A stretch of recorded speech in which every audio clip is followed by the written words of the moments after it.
चेंबूरमधील एसआरएच्या बिल्डिंगला भीषण आग लागली आहे। घटनास्थळी अग्निशमन दलाच्या 6 गाड्या दाखल झाल्यात।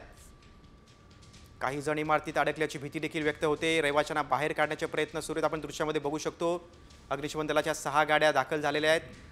अग्निशमन दलाचे जवान आता ही आग विझवण्याचे शर्थीचे प्रयत्न करतात। सर्वात त्यांचं आपण अधिक माहिती घेऊया। आमचे प्रतिनिधी मयूर राणे फोनवर द्वारे जोडले गेले आहेत। मयूर, काही रहिवाशांना बाहेर काढण्याचे प्रयत्न सुरू आहेत, काय सद्यस्थिती आहे? किती लोक इमारतीमध्ये अडकलेत? की पाहायला गेलं तर चेंबूरच्या एसआरए बिल्डिंग मध्ये आग लागली आहे। तब्बल 17 ते 18 मजली ही इमारत आहे। या बिल्डिंग मध्ये जे रहिवासी आहेत ती बिल्डिंग पूर्ण रिकामी केली आहे। तरी काही रहिवासी वरती राहिले असतील, त्यांना देखील आता थोड्या वेळात काढण्यात येईल।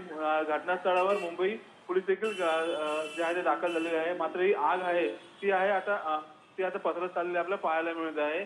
आणि पाहायला गेलं तर घटनास्थळाच्या 6हून अधिक गाड्या असतील त्या आता घटनास्थळावर पोहोचलेल्या आहेत आणि अग्निशमन दलाचे जवान आहेत ते सध्या आग विझवण्याचे त्याचे शर्थीचे प्रयत्न सुरू आहेत। मयूर, आपल्याला दृश्यामध्ये दिसते आग लागल्याचं, रहिवाशांना बाहेर काढण्याचे प्रयत्न सुरू आहेत, मात्र किती जण अडकलेले आहेत? अग्निशमन दलाच्या अधिकाऱ्यांकडून काय माहिती देण्यात आलेली आहे आणि आग कशामुळे लागली? नक्कीच आगीचं कारण अद्यापही अस्पष्ट आहे।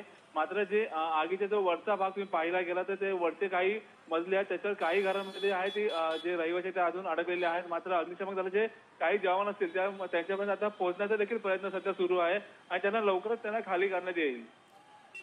मयूर, तुम्ही सविस्तर माहिती दिलीत त्याबद्दल धन्यवाद।